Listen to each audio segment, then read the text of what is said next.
All right, so we're out here on the job site today, as you guys saw either in the previous video or it's part of this video. I don't know what we're really gonna do with it yet. Still deciding. We're gonna just throw it together like everything else we do. But we're gonna do a quick walk around on the site. We got Brian with Diesel and Iron. Like I've said before, if you guys haven't seen his channel, link in the description below, so check him out. He came out here for a month. We're right at a month. So we begged him to stay. He was planning 3 weeks, begged him to stay another week. So he's here for a full month, and he's been a huge help out here. We really appreciate it, Brian. Thank you. Absolutely. But let's walk through this whole site, show you guys where we're at and what we've done over the last month. Yeah. So we started up here, and this was, well, where did we start, I guess, technically? So we basically started on that front slope just in front of that Komatsu. So you can't really see it because it's over the slope, but that's where we kind of started this whole thing. We started, you know, first time on a dirt project. We didn't necessarily have all the right tools here right from day one. 100% on me. That guy right there. That was all me. It's all right though, because we learned. That's what we're here to do. So we started up there on that slope, and it was basically shoving material out. We had our GPS dozer, so we were kind of doing some of our kind of primary balancing on that front slope. All we had was the D6K, the Doosan excavator, and the wheel loader. And the wheel loader, yep. And the sheep's foot roller, which has a little blade on the front of it. And that was when the point in time when, so that, like we're saying, is all on me. I thought for some reason we could do this without digging the retention ponds. So here's what happened. Developers got their permits a month late, basically. So we started the whole project a month late, and then they're like, okay, well, you can just make up a month's time in doing the project so we can pull our permits and build our homes because the price of lumber is going up like crazy. I was like, well, not like really, but okay, we'll try. So my thought was we don't dig the retention ponds, we just slap the storm sewer in and then daylight it into the ponds or whatever and leave a hole around it.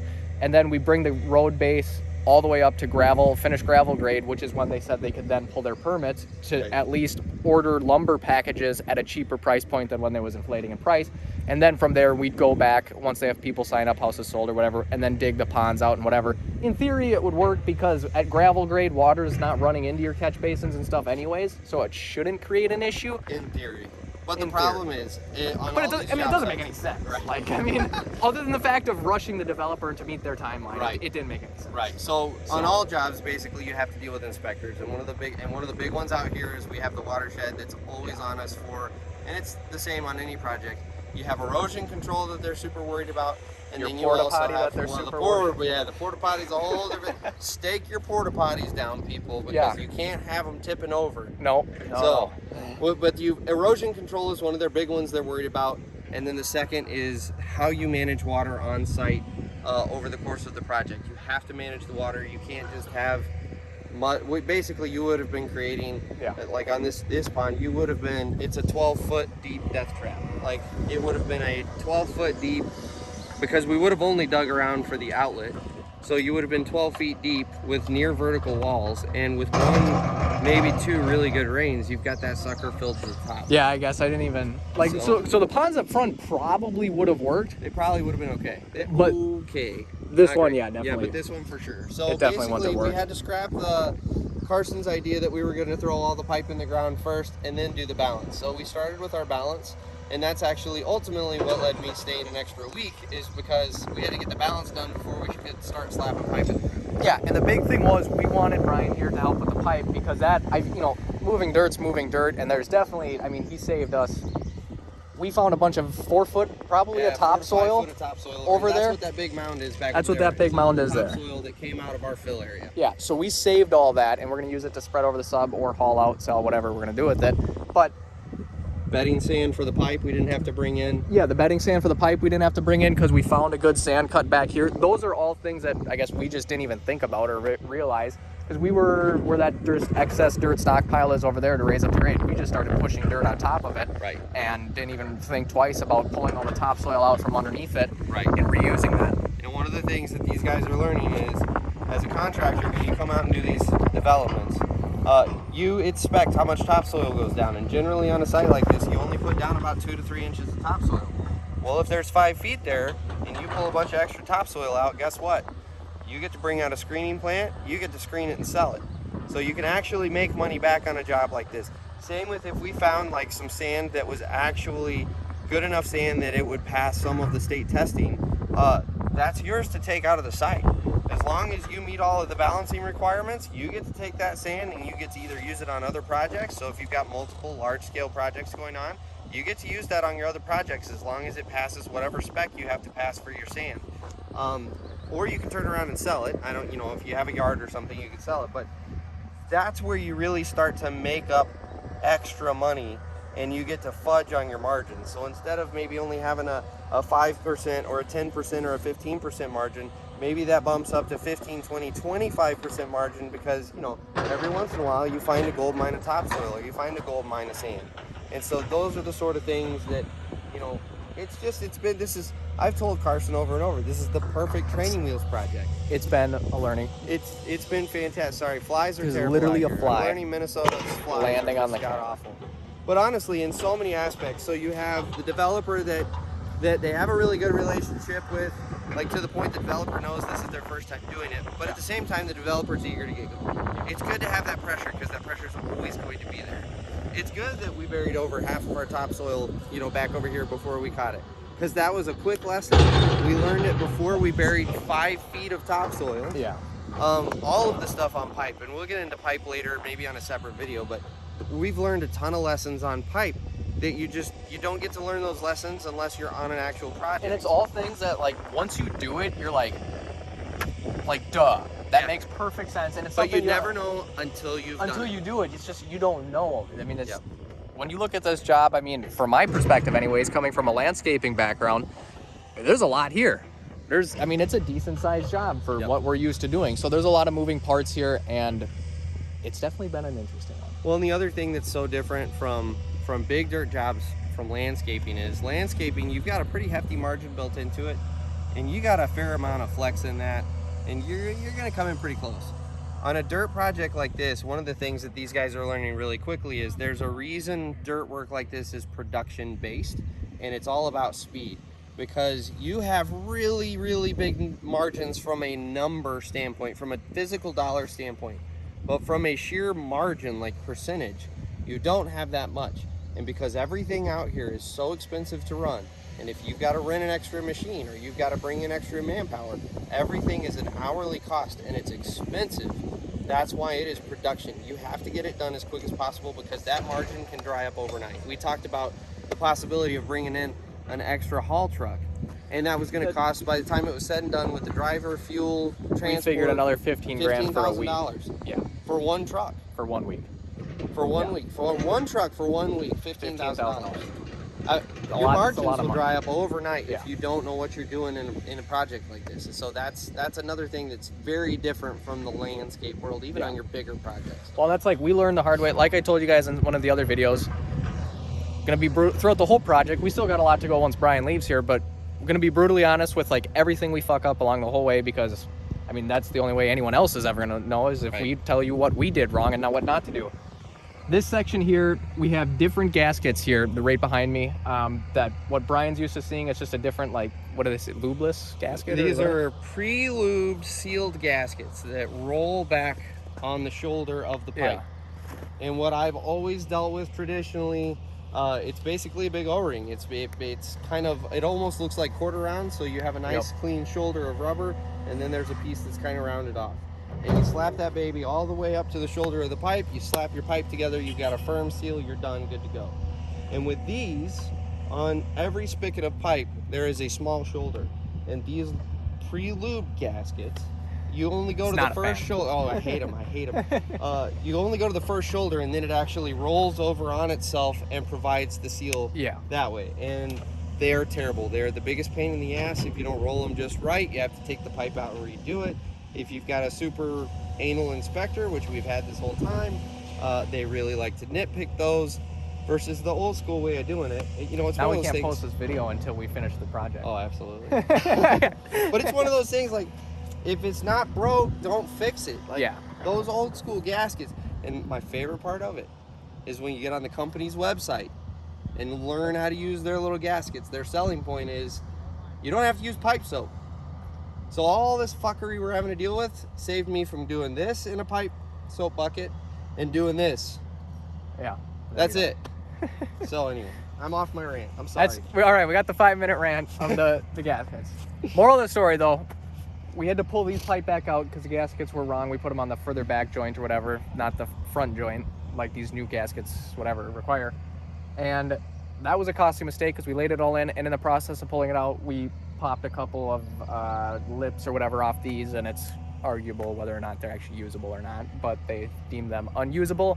So we've got 5 pieces of pipe sitting here that are unusable, and we have to order more. So that's just another point of literally, it's a learning. There's a learning curve, and you can go backwards in a hurry if you keep making mistakes like that. Thankfully, we haven't really made any other mistakes like that yet. That was the big costly one. That was the big one. And in the grand scheme of things, we caught it early enough, it didn't cost you a lot. And it could have been a lot worse. It could have been a lot worse if they didn't say anything until all of a sudden we got the whole structure in, mortared up, and done deal. I mean, then it'd be a really Or had we done one of these long runs of pipe and had to pull the whole thing. Yeah, we've got, this was a short, we had what, 80 feet? This was a 450-foot section of pipe back here? Yeah, 436. Thankfully, we didn't do that. Yes. Let's walk back here, though, and let's take a look at what these guys are doing right now, and then let's talk a little bit about this 15-foot deep sump, because that is the biggest, deepest structure on the whole project. Yep. So let's go take a look at that. All right, so we're down here by this really deep structure now. This one, catch basin manhole 7. Yes, I'm sorry. I was thinking you were saying height, not actual. So they name all the structures on your prints? Yeah. And this is catch 7. Yep. So this is 7. This one's 15. Well, actually, to the bottom right now, it's 12 currently a 12 foot right now. But once we put our, to the bottom of our cut. yeah, Aaron, once we put our, Well, yeah, so once you go, fully from top to bottom, I think you're right around 13 and a half to 14 feet. And then we had to go another 6 inches down or so for our stone grade. Yep, and then the bottom of cut was 15 for bottom of cut. So we had a 15-foot hole here the other day. We got video of that. It's on one of the other videos, or on the Instagram page. But this was a pretty interesting one. We ran into some issues. I think we talked about that a little bit yesterday on that other video.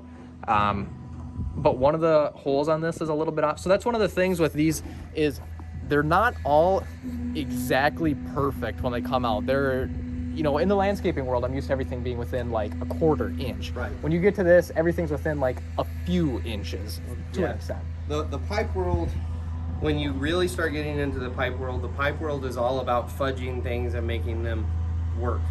And so what happens is there's 2 things you have to be super, super concerned about. One is that you have at least the slope that the engineers designed in your pipe. That's the most important thing. And the second most important thing is the height of this lip right here, because this has to fall underneath your road, because this can obviously not stick up above the level of your road. And so those are the 2 things that you have to be concerned with. The third is your alignment this way, because this is where the curb is actually going to run right over top of this structure. And so if you're looking down our pipe, the curb line is going to sit basically right over top of our pipe, both directions. And so if this structure isn't placed exactly and within reason, we're within a couple inches. I think on this one we're actually within, I want to say we're within an inch or so. And that's fine, because you've still got fudge room with the lid here. We can fudge it over a little bit. And then you've got adjustment rings that you can fudge over a little bit. And then you've got a casting that sits on top that you can fudge around a little bit. So you can get that sucker exactly where it needs to be, but you can see that this has to be pretty close, and then you can make it work. And it's the same with our pipe. This hole right here was actually designed to be sitting right about here, about a foot higher than it's currently sitting. But it's okay, because we actually were going uphill to this. You always dig when you can, you always dig going uphill. We knew that we were going to be going up, so we're just adding more slope because this end's lower. And so we just accounted for that when we calculated our slope from here to there, and everything worked out fine. And that's one of those things, to touch on that I didn't even know was, I guess, as long as you're increasing the slope, that's okay. You just can't decrease the slope from the spec drawings or whatever.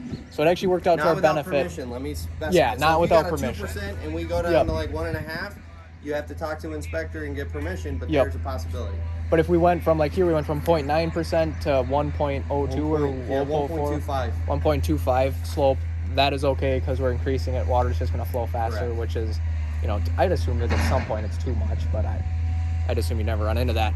So it actually helped us, though, because it probably lowered all this over here a little bit, which this whole section of pipe would have been in our sand cut, which would have just made it kind of a nightmare to grade along it and everything.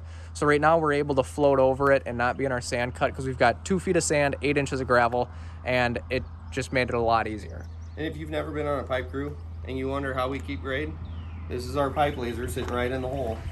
And what we do is we dial that in with our slope. We point it exactly where we need to go. And then we have a little target in the other end that every time we lay a piece of pipe, that little target, it sits inside the pipe, and we know that our laser beam has to be bullseye in that target, and our pipe is exactly where it needs to be. And that is how we lay pipe over long distances. We did this entire 436-foot run with a pipe laser sitting in this end of the trench. Just right here in the hole.